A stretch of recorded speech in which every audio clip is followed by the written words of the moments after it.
ding pondo para sa Philippine Coast Guard at Philippine Navy para sa susunod na taon. Ang mga ahensyang ito ang nagbabantay ng ating teritoryo sa West Philippine Sea o WPS.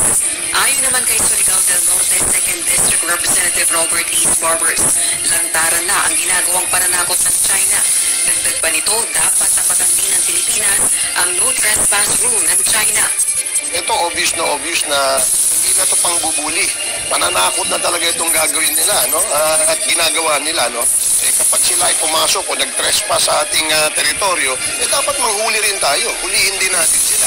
Dahil isang pagpapakita ito ng pagrespeto sa ating mga pulisiya at ating batas dito sa ating bansa. Samantala, kung ang dating Defense Secretary na si Orly Mercado ang tatanungin, panahon na para gumanti ang Pilipinas sa mga pag-aagrabyado ng China. Anya, dapat ipakita rin ng Pilipinas na ipinagtatanggol ang teritoryo nito laban sa agresyon ng China at hindi lamang umasa sa mga kaalyadong bansa. Dapat ang sagot natin dyan, important din. Meron tayong mga sektor sa bayan natin, natatakot na, bakit layo tayo, kaya ba natin ng China? Bakit pa tayo nag-aang forces kung hindi rin tayo kailangan?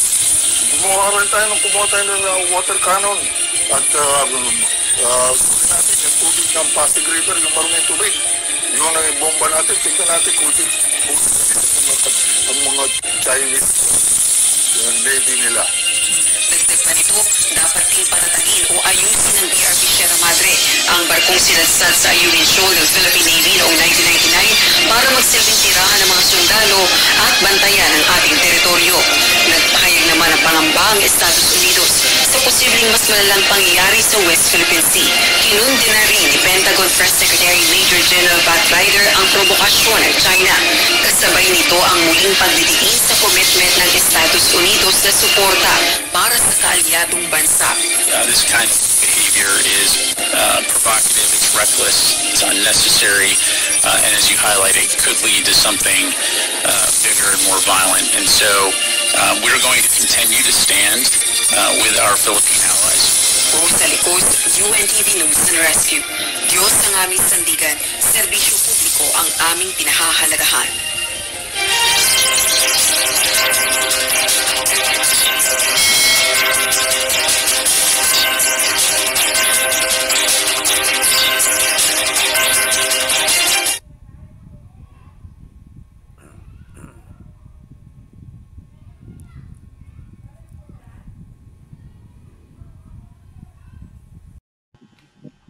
Mainit na balita sa West Philippine Sea. Sobra-sobra na ang ginawa ng China sa ating soberenya.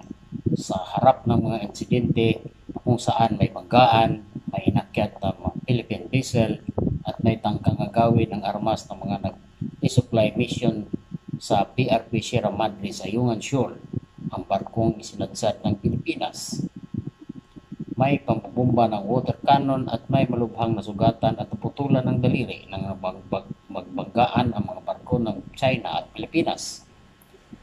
Sa kasunod ng panibagong insidente sa pagitan ng Pilipinas at China sa West Philippine Sea, muling pinagtibay ng US Department of State na susunod ito sa mga nakapaloob sa Mutual Defense Treaty.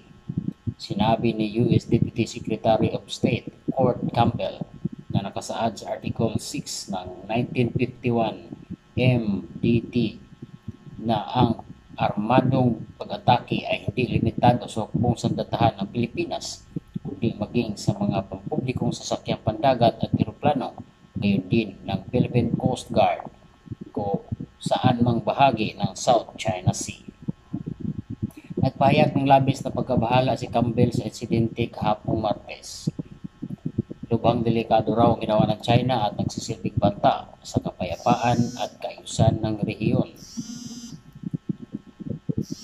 Sa hiwalay na pahayag, tinawag naman ng tagapagsalita ng US State Department na si Matthew Merrill na iresponsable ang ginawa ng China Coast Guard sa resupply vessel na patungo sa BRP Sierra Madre sa Ayungin Shoal. Kaniya, pagpapakita lamang ito ng walang pakialam ang China sa kaligtasan ng mga Pilipino at sa batas pandaigdigan sa South China Sea. Muli nagpapasalamat kami sa Philippine Coast Guard sa pag-share ng mga video, ng mga pangyayari pati na ang ibang mga sources ng infringement intended just support para malaman ng sambayan ng Pilipino. Courtesy to the Philippine Coast Guard and other sources for the shared videos, no copyright infringement intended. Panoorin po natin ang mga pangyayaring nagaganap sa West Philippine Sea at huwag kalimutang magbigay ng inyong komento at saloobin dito.